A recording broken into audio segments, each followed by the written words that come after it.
merci aux frères qui nous ont invités. Merci à l'Église, merci aux anciens d'être ici. Et je dis surtout merci au Seigneur d'être au milieu de nous. Amen. C'est important lorsque le Seigneur est là. Eh bien, ça nous donne à réaliser que nous sommes là, mais pas en vain. Alléluia. De savoir que Dieu est présent. Amen.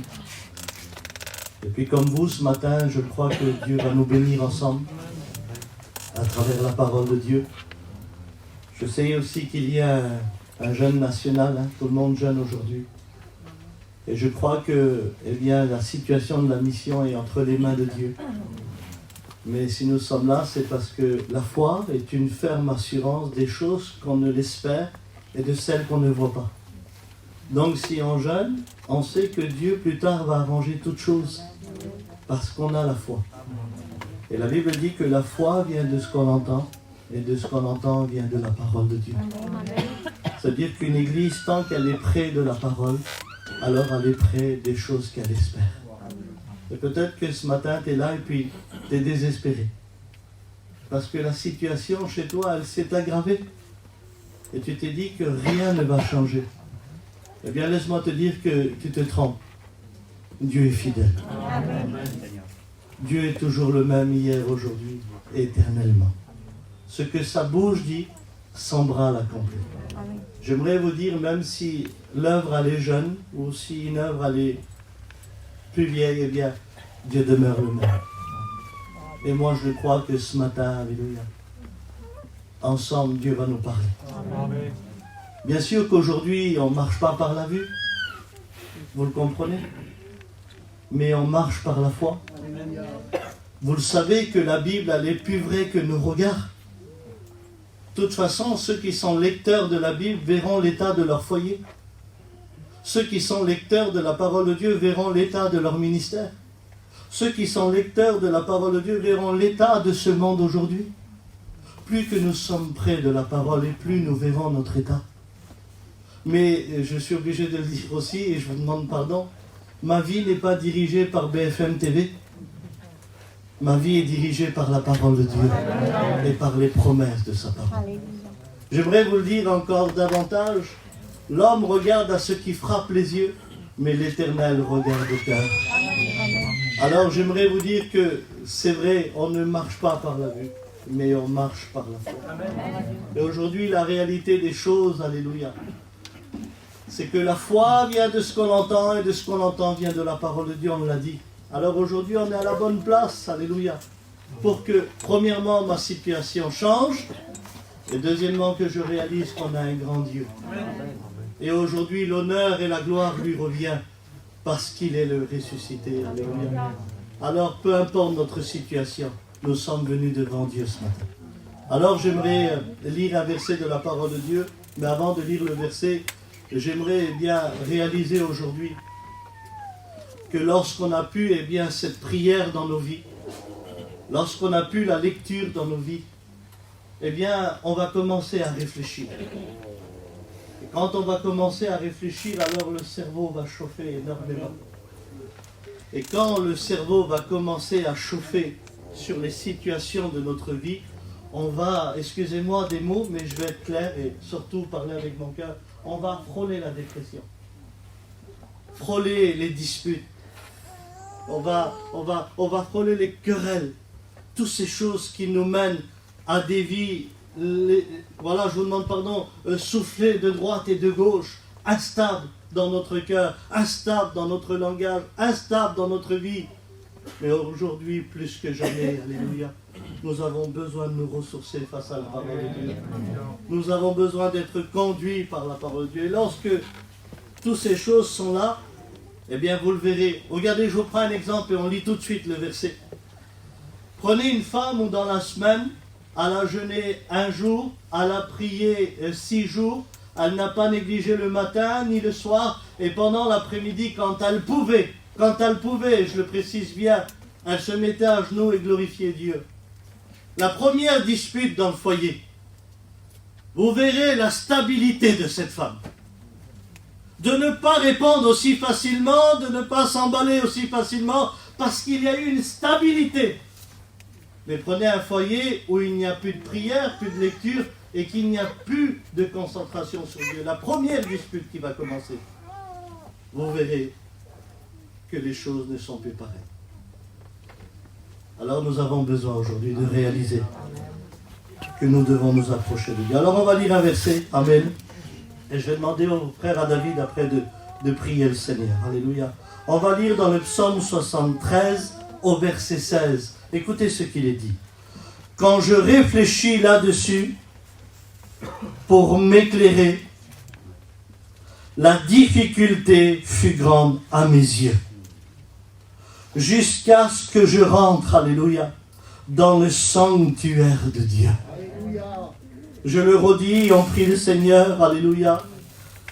Quand je réfléchis là-dessus sur ma situation, lorsque je réfléchis, la difficulté fut grande à mes yeux. C'est difficile, mais il dit jusqu'à ce que je rentre dans le sanctuaire de Dieu. Alors tout change. On prie le Seigneur ensemble. Amen. Oui, éternel. Nous te remercions encore pour ce matin. Merci, mon serviteur. Merci parce que tu l'invoques une parole de Dieu. Une parole de vérité, une parole de réconfort. Une parole de vérité encore dans sa bouche. Et de rien faire dans sa bouche. Dispose nos cœurs à écouter ta parole. À l'accepter, c'est pas toujours facile. À te disposer ce matin. Tu as tout mis dans ses mains. Merci pour ta parole. Elle va encore nous parler ce matin. Que ton nom soit glorifié. Gloire au Seigneur.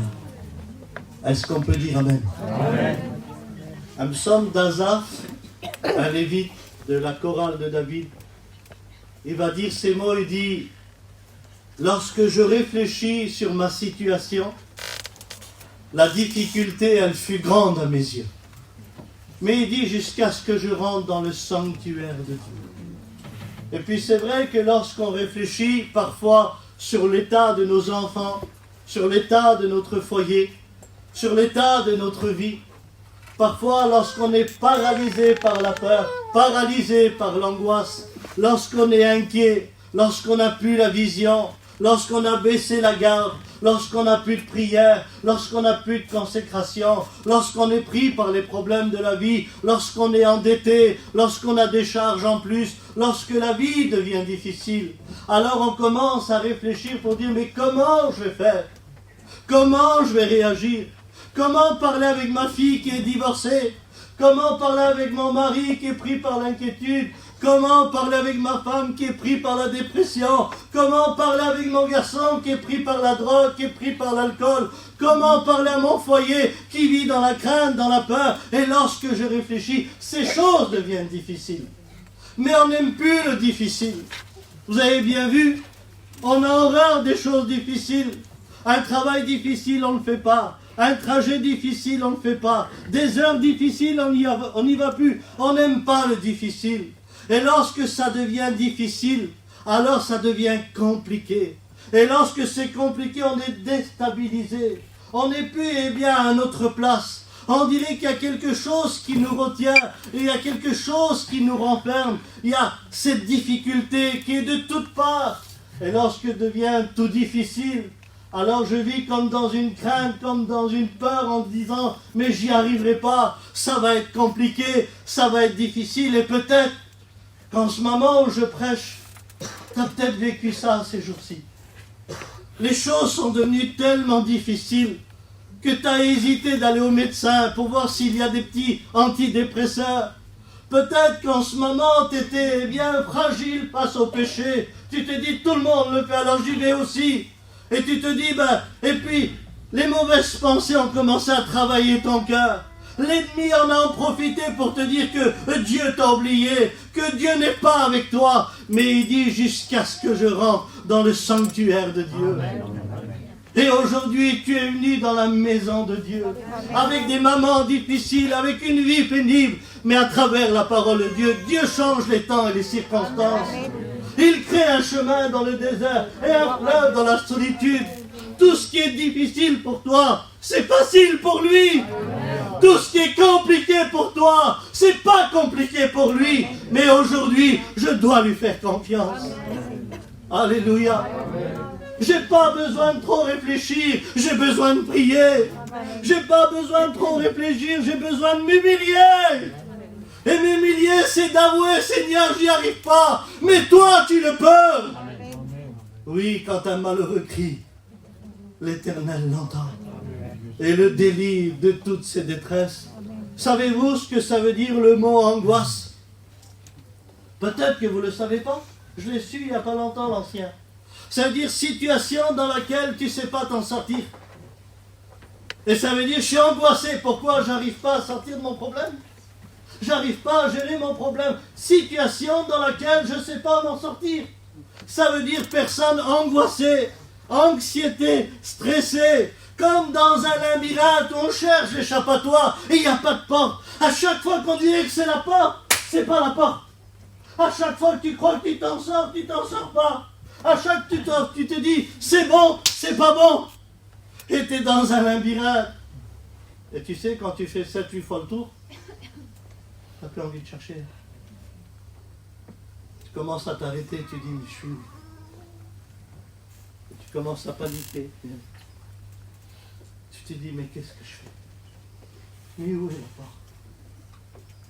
Jean 10, Jésus dit, je suis la porte. C'est lui qui rentre par moi à la vie éternelle. Alléluia. Et il est devenu la porte d'échappatoire pour nous. Mais aujourd'hui, je dois réaliser la difficulté dans le regard. Alors, vous savez ce qui a béni mon cœur, c'est qu'il ne parle pas de difficulté physique. C'est-à-dire pousser ou déplacer quelque chose. Il parle de la difficulté dans le regard. Et puis aujourd'hui, il semblerait qu'on est tellement fragile, que quand on voit la petite se disputer, ça y est, c'est la panique. Seigneur, t'es là, tu vois tout devant toi, on dirait que c'est le divorce, on dirait que tout va se détruire. Et puis, ils se sont dit quelques mots, mais la crainte, la difficulté dans le regard. La difficulté de voir les choses. Et tu te dis, mais on ne s'en sortira pas. C'est devenu compliqué. Et puis, vous savez que la foi, quand elle se mélange avec de la crainte et de la peur, alors elle s'étouffe. Et quand elle s'étouffe, ça s'est passé pour Zacharie, vous vous rappelez? Zacharie, il était dans le temple. Il était au service de Dieu. L'ange lui est apparu. Les frères, je ne sais pas, mais imaginez-vous, je ne sais pas, un ange vient. Là, dans la réunion, mais Seigneur, c'est une petite étincelle du ciel, c'est quelque chose. Là, un ange vient et lui dit, Zacharie, tu auras un fils. Il a dit, c'est pas possible. Il dit à l'ange, c'est pas possible. Et l'ange lui dit, parce que tu n'as pas cru, tu seras muet jusqu'à la naissance de ton fils. Un homme qui a travaillé dans le temple toute sa vie, il a servi Dieu toute sa vie, un ange lui parle, il n'y croit pas. Elle s'est mélangée à quoi, sa foi? Ça veut dire qu'il était au service, mais il n'y croyait plus. On peut être dans une église, on peut avoir la Bible à la main, on peut avoir le foulard à la tête, mais dans nos cœurs, on ne croit plus rien. Désespéré de toutes choses. Mais Dieu reste fidèle. Amen. Il est capable. Il est capable de changer notre situation. Il est capable d'apporter dans nos cœurs et dans nos vies et d'enlever cette difficulté. Et puis, un jour, il y a un frère qui me dit, Abraham, il dit, écoute, arrête avec les petites voitures, il dit, c'est compliqué pour toi. Il dit, fais-toi un peu les lingages. Tu verras, tu vas travailler avec les lingages. Tu feras toujours une petite bricole. Alors je prends son conseil, allez, je fais des lingages. C'est compliqué. Mais je prends son conseil. Le miel, on trouve une maison. Alors quand on trouve la maison, une joie dans moi. C'est un grand sapin. Il me dit, Abraham, écoute, et dis-toi, tu ne montes pas, moi je vais monter. Et dis-toi, ton travail, prends les branches et tu les charges dans le camion. Alors moi, tellement content qu'on a trouvé la maison, il n'y a pas de fatigue, il n'y a rien du tout. Tout n'est pas compliqué, je suis rempli de force. Alors il coupe les branches. Un sapin, une branche, ça fait 2 mètres, 2 mètres 50. Je prends les branches là, et elle les j'emmène dans le camion. Je fais 7-8 allers-retours. Mais pas de fatigue, pas de sueur, content, j'ai travaillé. Allez, je charge. Mais il se passe quelque chose, et je ne m'attendais pas. C'est que lui, il coupe, et il coupe, et il coupe. Et moi, je me suis dit que c'est les quelques branches que je vais ramasser. Les 7-8 allers-retours. Quand mes yeux ont vu que le tas ne diminuait pas, j'ai vu tous mes efforts inutiles. Et là, j'ai fait ça. J'ai dit, j'en peux plus. J'arrive plus. J'ai vu le tas qui diminuait pas. Et je dis au garçon, garçon, il me dit quoi? Je dis, arrête 2 minutes. Il me dit, qu'est-ce qu'il y a? Je dis, arrête, je vais enlever le tas là. Et après, tu pourras recouper. Il me dit, pourquoi? Je dis, comme ça, je n'y coupe plus. Écoutez, j'ai pris tout le tas. Et quand mes yeux ont vu que le tas a diminué, les forces sont revenues. Amen. Et j'ai compris que parfois dans la vie, on fait des choses et on croit que c'est inutile. Parce que rien ne diminue, rien ne change. Mais ce matin, Dieu va permettre que les choses s'arrêtent. Alléluia. Amen. Pour que tu puisses avoir de la force aujourd'hui à continuer. Amen. Parce qu'il renouvelle nos forces. Est-ce que vous le croyez? Moi, je le crois. Dieu va le permettre aujourd'hui pour qu'on avance avec le Seigneur. Alléluia. Alors, est-ce que Dieu pourrait voir ma crainte que j'ai dans le regard? Est-ce que c'est considéré devant Dieu ça? Parfois c'est quand on passe par le deuil, parfois c'est quand on passe par la maladie, parfois c'est quand on passe dans des grands problèmes. C'est là que Dieu considère. Mais est-ce que Dieu considère ma petite crainte que j'ai dans les yeux? Ma difficulté qui vit dans mes yeux et qui descend dans mon cœur? Vous vous rappelez du verset Ésaïe 41, verset 10? Il dit, ne crains rien, car je suis ton Dieu. Ne promène pas des regards inquiets, car je suis avec toi. Alléluia. Moi je dis Amen. Ne promène pas des regards inquiets, car je suis ton Dieu. Asaph, il dit difficulté, Dieu encore plus profond, il dit inquiet. L'autre il dit c'est difficile, c'est un homme, il va parler avec ses mots. C'est difficile, mais Dieu va encore plus profond. Il dit, t'es inquiet. Ne promène pas des regards inquiets. Vous savez pourquoi? Parce que l'inquiétude dans le cœur de l'homme là-bas, mais une bonne parole le réjouit. C'est-à-dire que la parole de Dieu me donne la joie de mes enfants.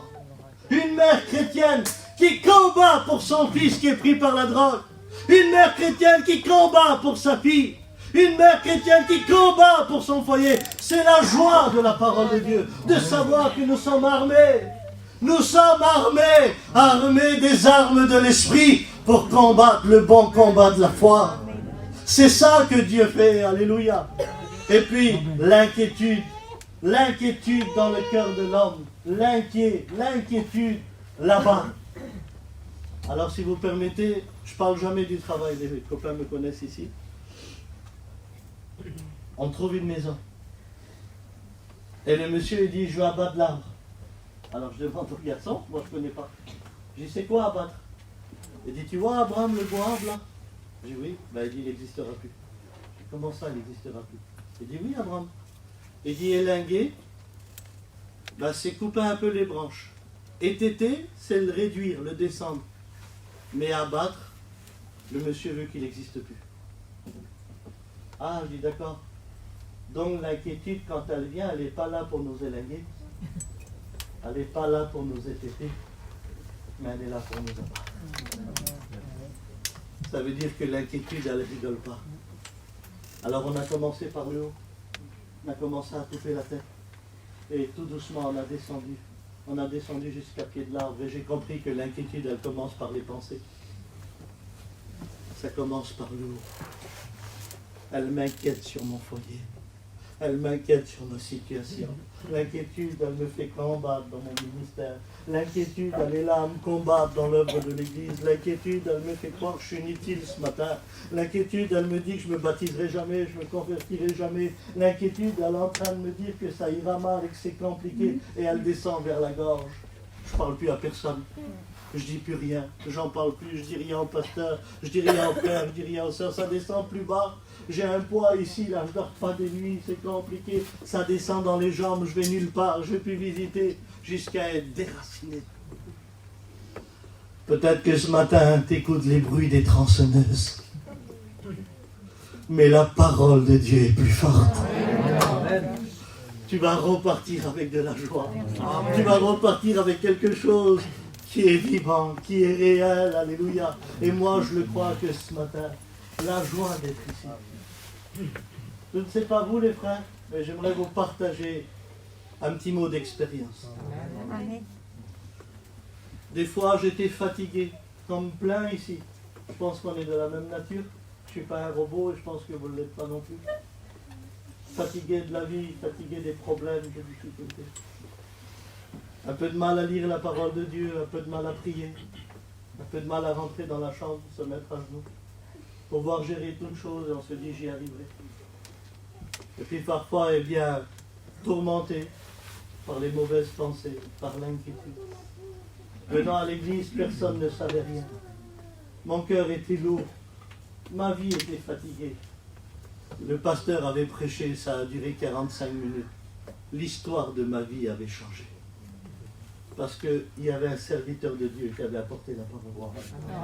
Et tout ce que moi je pensais c'était négatif, mais la parole de Dieu. La parole de Dieu, elle était vivante. Elle était vivante. Et lorsque j'ai écouté la parole de Dieu, elle a changé ma situation. Eh bien, ce matin, c'est ce qui va se passer. Parce que quand on est fragile et quand on vient vers le divin potier, c'est lui le réparateur des brèches.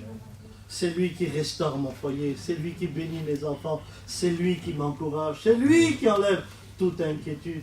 Et moi je le crois, alléluia, qu'on ne veut pas être au piège de tout, mais qu'on veut rester quand même fidèle à la parole de Dieu. Peut-être que tu as décidé des choses dans ton cœur, mais je le dis ce matin au nom de Jésus, que toute mauvaise pensée parte. Alléluia. Et que la parole de Dieu puisse travailler nos cœurs et nos vies. Alléluia. Nous voulons combattre, nous voulons continuer, nous voulons avancer parce que Dieu est vivant. Amen. Amen. Je le crois que ce matin, la parole de Dieu, elle descend dans nos cœurs. Et elle parle à nos vies. Alléluia. Vous vous rappelez dans le jardin d'Éden, ce beau jardin où il y a un foyer, Adam et Ève.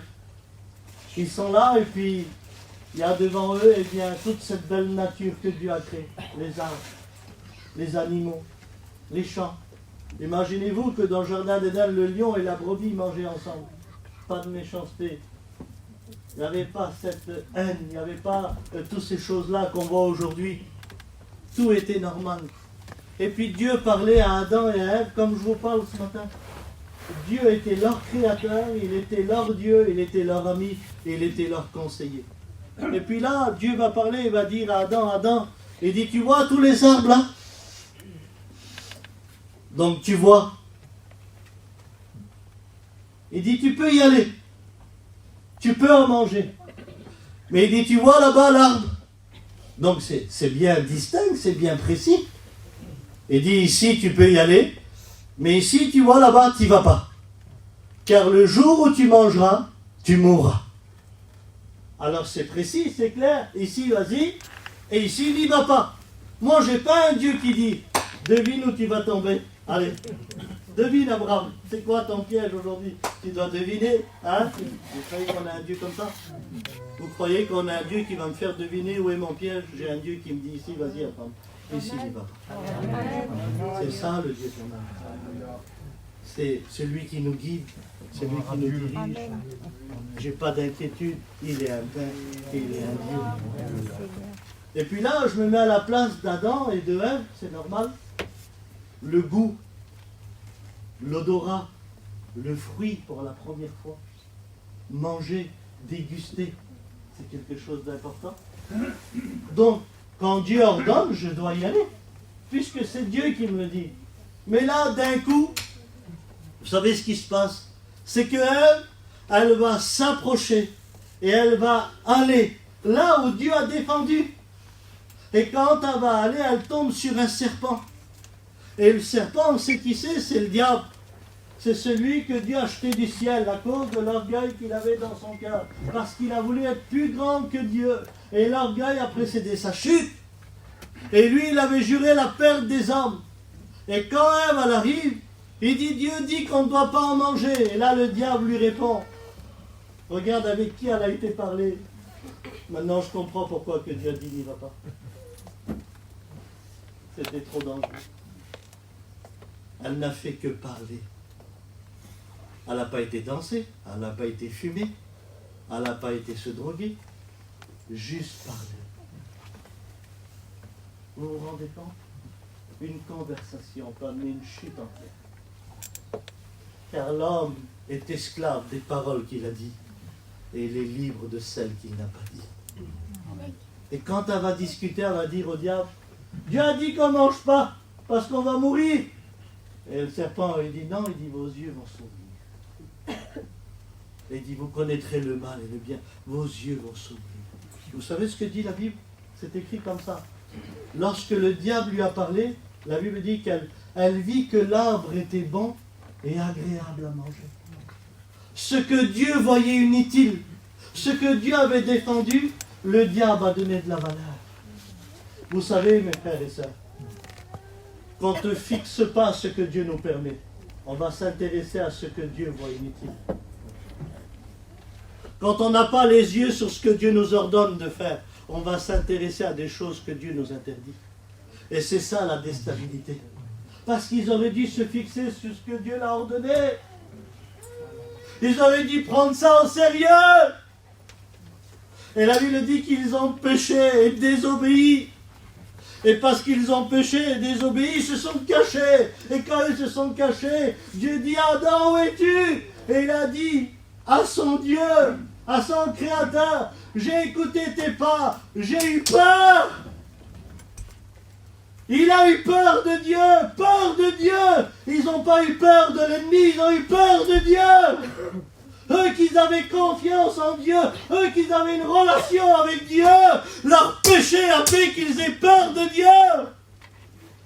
Mais Dieu n'était pas un cuistot.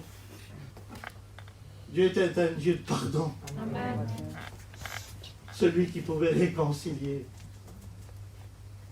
Et je réalise aujourd'hui, quand Dieu dit il ne va pas, ça suffit.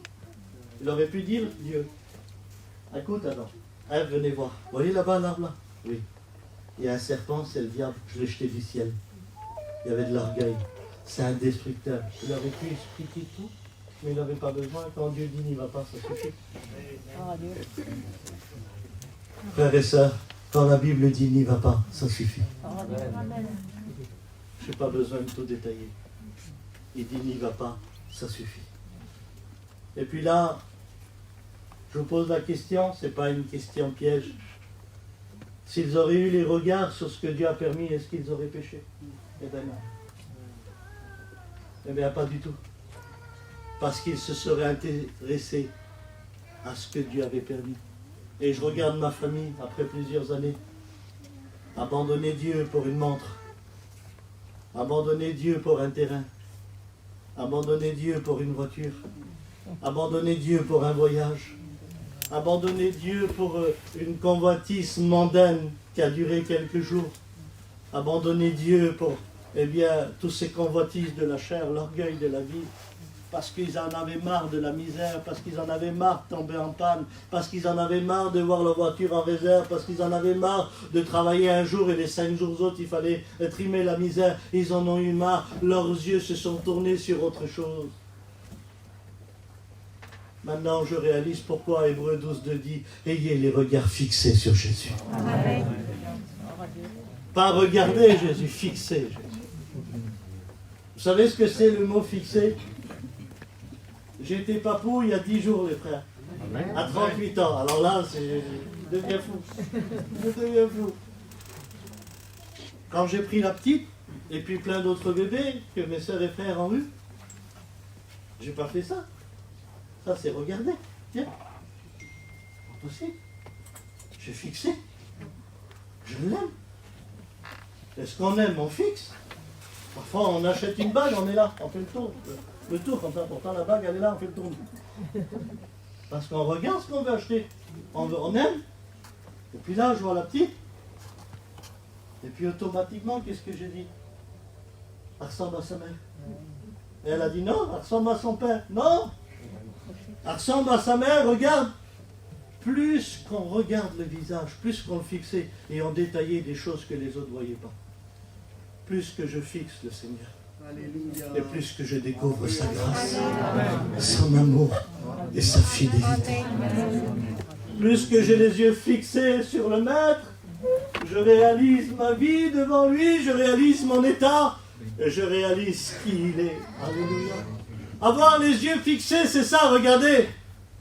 Faudra que tu forces ma tête à regarder à droite, parce que je veux pas. Faudra que tu forces ma tête à regarder à gauche, je veux pas. Je veux avoir les yeux fixés. Et quand on est fixé, les choses du monde ne m'intéressent pas. Les choses de la vie ne m'intéressent pas. Ce qui m'intéresse, c'est ce que je fixe. Je fixe Jésus. Je le regarde. Maintenant, je me rappelle. Et je comprends maintenant ce que la parole de Dieu disait par rapport à Étienne. On le lapidait. Et lui, il était là, livré aux hommes avec des pierres à la main. Je vous demande pardon, mais vous avez vu quelqu'un qui nous regarde de travers ou qui ne nous dit pas bonjour? Les nerfs, ils montent vite, hein?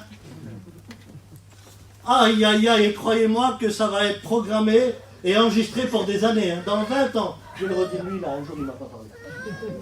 Ça peut durer 20 ans, l'amertume, 30 ans, 40 ans. Des pierres dans le visage. Il aurait pu y avoir de la violence, Étienne. Mais il prend des grosses pierres dans le visage, il est en train de mourir, des plaies douloureuses. Mais on dirait qu'il n'y a pas d'effet. Pourquoi?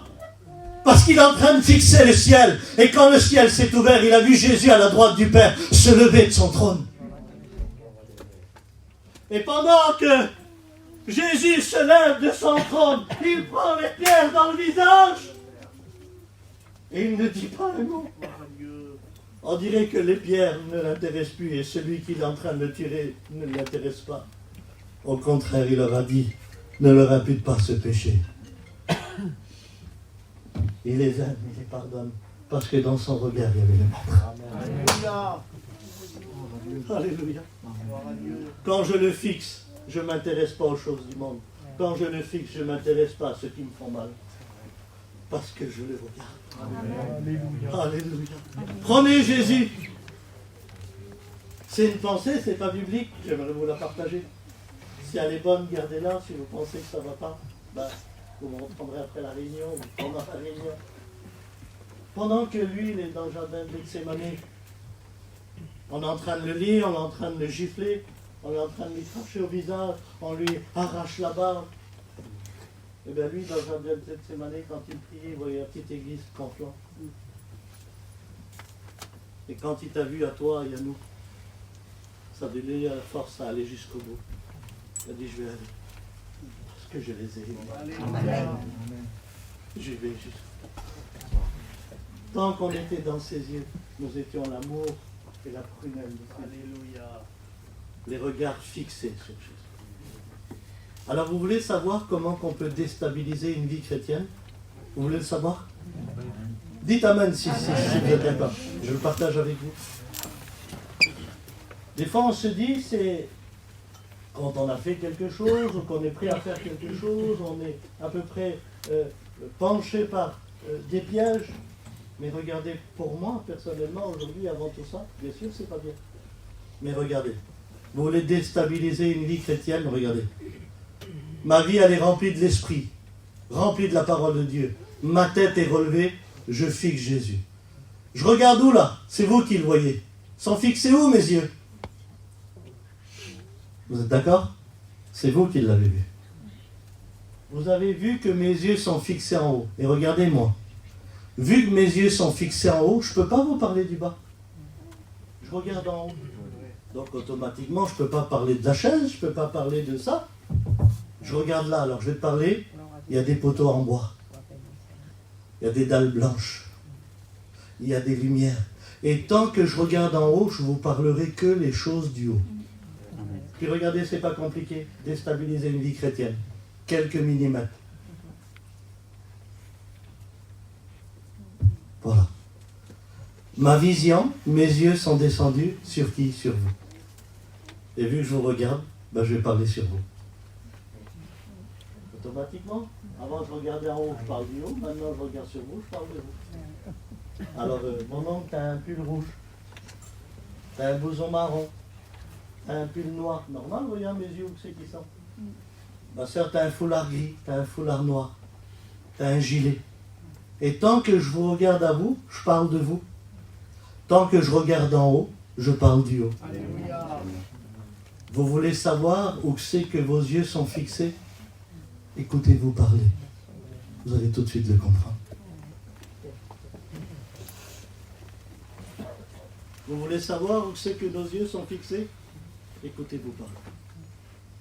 J'ai pas besoin d'une convention, j'ai pas besoin d'une mission, j'ai pas besoin d'une retraite à la neige. Je m'écoute parler, je sais où que mes yeux sont fixés. Vous êtes d'accord?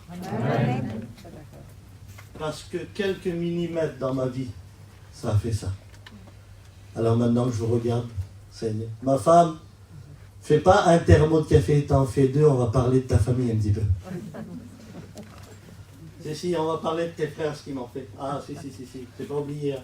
On va parler de ceci, on va parler de cela, et on va parler de ça. Et allez, on va rémunérer les choses qui étaient enterrées il y a longtemps.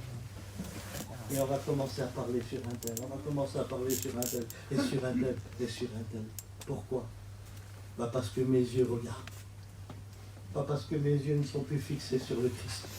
Parce que mes yeux sont fixés sur les choses du monde. Parce que mes yeux sont fixés. Ils ont descendu. Ma vision, elle a fait ça, regardez. Quelques centimètres. Parfois, à la réunion, il y en a qui veulent le feu. Seigneur, fais descendre ton feu, je l'ai écouté. Seigneur, descends ton onction. Seigneur, remplis la salle. Moi, je voudrais, Seigneur, juste que tu me relèves ma tête. Je pense que j'en aurai assez. Relève juste maintenant. À quoi ça sert que le feu vient, que l'onction vient et que ma tête reste toujours pareille, que ma vision reste toujours pareille? Je voudrais ce matin qu'il relève maintenant. Je lève les yeux vers les montagnes.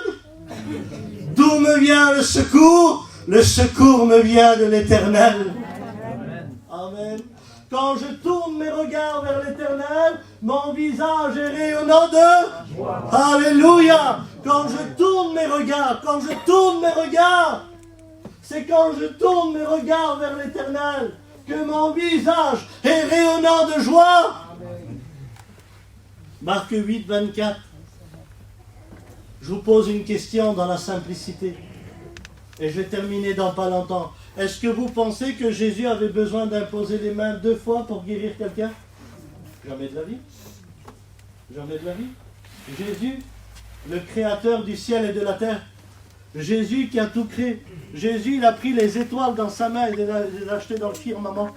Une étoile, c'est 7 fois la terre. Il a dit que la lumière soit, la lumière est venue.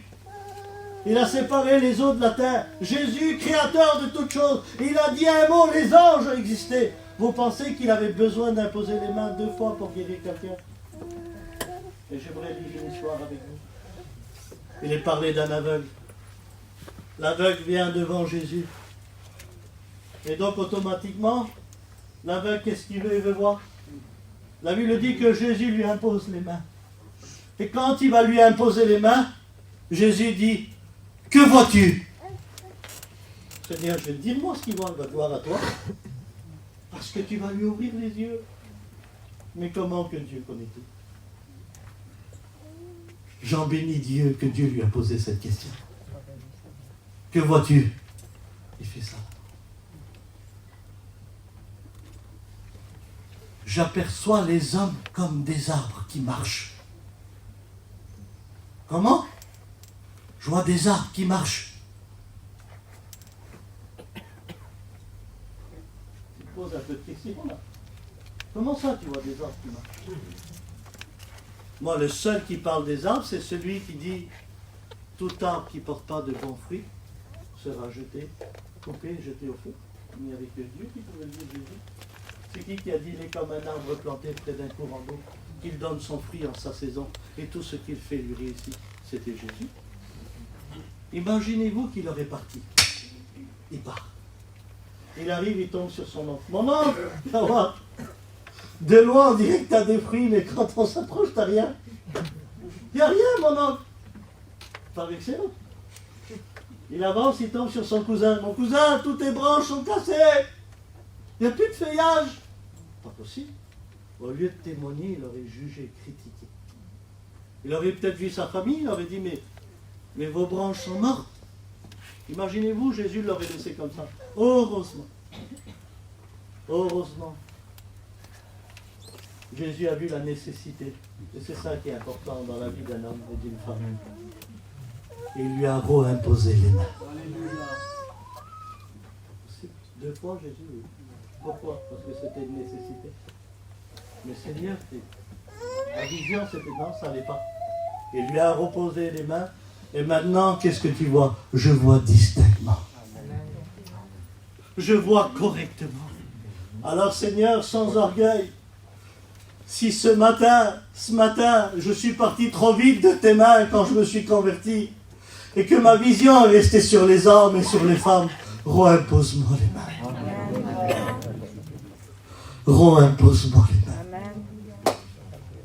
Reimpose-moi les mains, je t'en supplie. J'ai plus envie de regarder, critiquer, parler. Reimpose-moi les mains.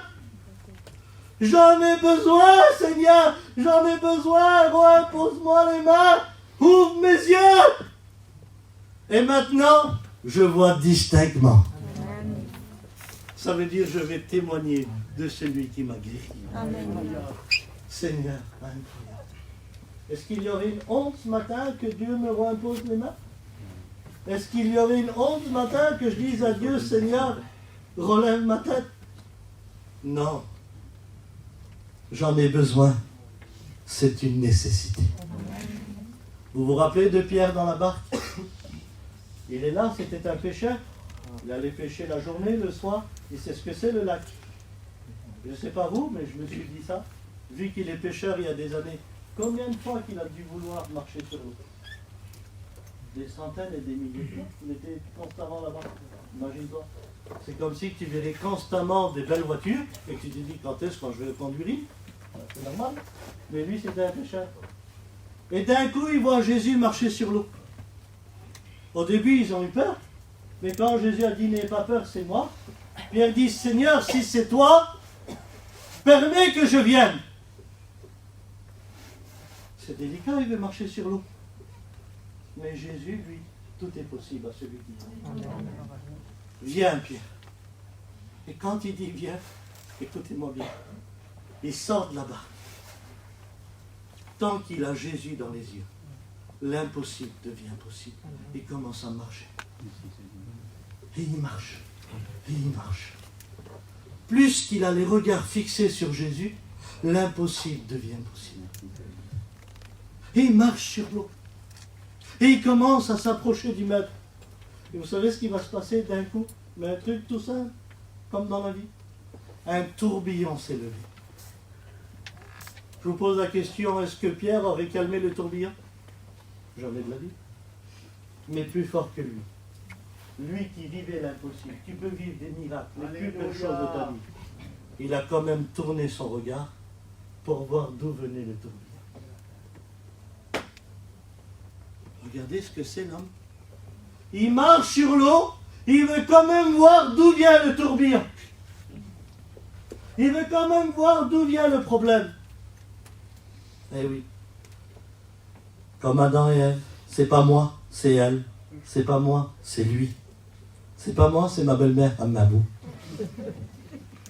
J'arrive plus. Pas ta belle-mère? Ah, c'est mon beau-père. Mais non, arrête. C'est mon beau-frère. Arrête, mon frère. Arrête. T'es en train de vivre des choses extraordinaires. Pourquoi tu tournes ta tête? Pourquoi tu tournes tes regards? Pourquoi tu veux voir le tourbillon? C'est Dieu qui arrête des tourbillons. C'est Dieu qui calme les tempêtes. C'est Dieu qui est l'auteur de tout ça. Vous savez ce qui s'est passé? Parce qu'il a juste tourné son regard. Il a commencé à couler. Et quand il a coulé, vous savez ce qu'il a fait, Pierre? Pas d'autre mot. Hein. Seigneur, sauve-moi! Qu'est-ce qu'il fait Jésus? Il lui donne la main. Alléluia. Amen. Il le relève. Amen. Et il le ramène dans la parole. Amen. Mais nous, on est mieux que Pierre. On nage. Ah oui, hein. On va pas le dire qu'on a coulé. Ça va, tout va bien.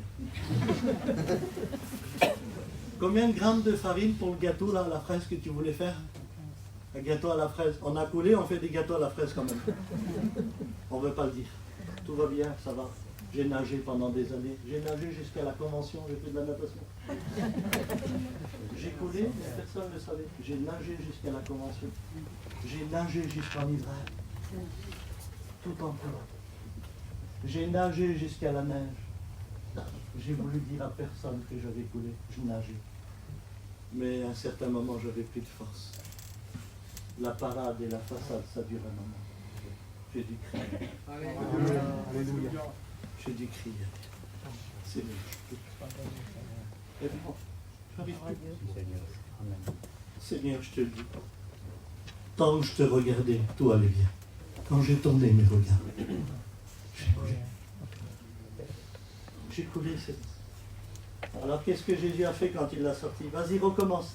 Tu vas y arriver, comme un petit bébé, tu avais qui marche, vas-y. Mais non, vous comprenez bien, il l'a mis dans la barque, il est en train de lui dire, Pierre, je ne t'ai pas appelé à marcher sur l'eau. Viens avec moi, on va libérer un homme de 6000 démons. Viens avec moi. C'est à ça que je t'ai appelé. Prêcher, chasser, guérir. Je ne t'ai pas appelé à marcher sur l'eau. Ça veut dire que nos désirs, ça dure un moment. Tu penses que c'est ce que Dieu a pour moi. Amen. Alors j'aimerais encourager quelques-uns qui sont là. Peut-être que tu as voulu faire des choses pour Dieu et ça n'a pas marché. Ça a tenu un temps. Ne te vexe pas, ne te décourage pas. Parce que je vous pose la question, est-ce que c'est Jésus qui l'a appelé ou c'est Pierre qui s'est proposé? La vérité, c'est Pierre qui s'est proposé. Il faut dire la vérité, les frères. Jésus ne l'a pas appelé, il allait dans la barque. C'est parce qu'il a voulu faire quelque chose, ça dit rien. On ne peut pas dire sur ce que nous on désire vis-à-vis de Dieu. C'est sur ce que Dieu désire sur nous. Amen. Pierre, m'aimes-tu? Oui. Alors paie mes brebis, paie mes agneaux. Vas-y, fais-le. Là, c'est ce que Dieu voulait. Alors ne te décourage pas si ça n'a pas tenu. Rentre dans la barque et suis le conseil de Dieu. Rentre dans la barque et suis le conseil de Dieu. Moi, je veux le faire ce matin. Avec vous? Seigneur, relève ma tête. Ouvre mes yeux. Qui le veut ce matin? Moi je le veux, je lève mes mains au ciel. Alléluia. Il n'y a pas de honte, il n'y a pas de deuil, il n'y a rien. Relève ma tête, Seigneur. Reimpose-moi les mains, Seigneur. Je veux le faire, Seigneur. Je veux avancer avec toi, Seigneur. Oui, c'est ça que Dieu veut. Et je termine par cette histoire de la parole de Dieu et on va prier le Seigneur. Oui, Dieu veut nous sortir aussi de nos caractères. Bien sûr, on ne mélange pas notre caractère avec notre foi, avec notre vie de Dieu. Des fois, je le dis, c'est pas parce que ta matinée est foutue que ton après-midi aussi. Non, je ne mélange pas ma vie de tous les jours avec la vie de Dieu. Ici, je suis dans la maison de Dieu. Même si ça ne va pas chez moi, je fais en sorte ce matin de le croire que Dieu va tout changer. Parce que j'ai la foi. Il n'y a pas de parade. Pourrais-je cacher quelque chose à ce que Dieu sait, à ce que Dieu connaît? Ça serait perdre du temps. Je ne suis pas un acteur. Vous savez, le mot incrédule, ce que ça veut dire en grec, ça veut dire acteur. Et acteur, il joue un film et 5 heures après, c'est plus lui. Parce que c'était un acteur. Et la Bible dit qu'un incrédule, c'est un acteur. Il a joué le rôle de quelqu'un qui ne l'était pas. Mais nous sommes ses enfants ce matin. Et il nous connaît. Je ne suis pas un acteur, je suis ton enfant, Seigneur. Amen. Tu connais ma situation. Vous vous rappelez à la piscine de Bethsaïda? Il y avait un homme couché depuis 38 ans. Pas 38 jours, ni 38 heures, ni 38 mois. 38 ans couché par terre. Il était malade. La Bible dit que de temps en temps, un ange venait du ciel, agitait l'eau. Et le premier qui sautait dans la piscine, il était guéri. Pendant 38 ans, il était près de la piscine. Et il n'avait personne pour le jeter dedans. Les 3 années qu'ils ont passées, c'est-à-dire s'il était couché 38 ans, 3 ans avant, il a écouté parler d'un Jésus qui guérit. Jésus avait 3 ans de ministère, 3 ans et demi de ministère. Il a écouté parler quand même qu'il y a un Jésus qui guérit. Il aurait dû dire, mais amenez-le ici, allez l'appeler, je vous en supplie, il y a 38 ans que je suis là, j'en ai marre. Non, lui il a juste écouté que Jésus guérissait, ça lui suffisait. Vous savez ce qui se passe? Parce que Dieu répond aux curieux. Dieu répond à ceux qui se posent des questions. Il est le seul qui peut le faire. Il arrive à la piscine de Bethsaïda, ça a dû s'entendre. Il y a Jésus, il est là. Tous ces malades, ils ont vu Jésus, imaginez-vous. Même si nous, là, on voit Jésus avec nos vrais yeux, il est là, il y a Jésus, il est là. Pourtant, on sait qu'il est là. On le croit avec nos yeux spirituels, par la foi. Il rentre. Il arrive vers lui. Que fais-tu ici? Maintenant, si moi, je suis le malade, je vais vous dire ce que je dis. Seigneur, tu es venu, guéris-moi. Il y a 38 ans, je suis couché par terre. Je t'en supplie, Seigneur, maintenant que tu es là, tu ne partiras plus, guéris-moi. Non. Vous savez ce qu'il fait, lui?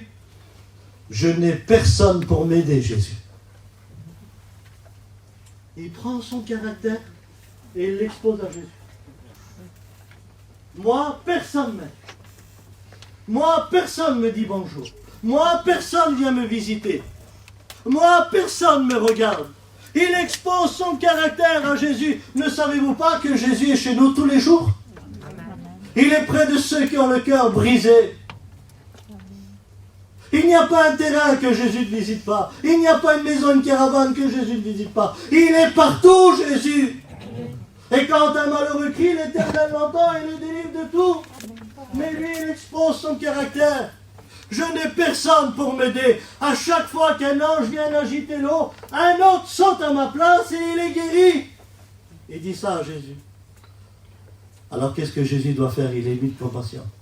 Ange Gabriel, descends du ciel. Ah oui, il appelle le plus grand. Agite l'eau. Il leur a agité l'eau. Jésus lui-même, il prend dans l'eau. Ça y est, c'est bon? C'est ce que tu voulais il y a 38 ans, c'est ça? Et bien voilà. Ça y est, t'es guéri. L'ange est venu et c'est moi qui t'ai acheté dans l'eau. Vous savez ce qu'il a fait, Jésus? Pas d'ange, pas d'eau. Lève-toi et marche. Amen. Appelle l'ange, jette-le dans l'eau. Il y a 38 ans qu'il l'attend. Non, c'est pas comme toi tu as décidé, c'est comme moi. Amen. Je vois que tu as un caractère. Je vois que tu te plains vite. Je vois que c'est toi qui parles. J'ai pas eu le temps de parler, que c'est toi qui m'as expliqué toutes les choses. Et pourtant, c'est moi qui sais tout. C'est ça ce que Jésus a voulu lui dire. T'as pas besoin d'ange, t'as pas besoin d'eau. Lève-toi et marche. Et aujourd'hui, Dieu veut nous enlever de notre caractère pour nous exposer à sa bénédiction. Il veut nous faire vivre ce que lui il a. Il y a je ne sais pas combien de temps que tu attends quelque chose dans ton cœur, mais à ta manière. Dieu peut le faire. Parce qu'il est Dieu, il peut le faire. Mais parfois, c'est plus comment lui, il a décidé. Et aujourd'hui, il décide quelque chose de particulier pour toi. Il l'a vu de ses yeux, mais son caractère a pris le dessus. Combien de fois on a vu nos familles bénies, nos enfants bénis? On a été capable de dire, il ne va pas tenir. Il ne va pas tenir. Caractère explosé. Ah ben c'est sûr.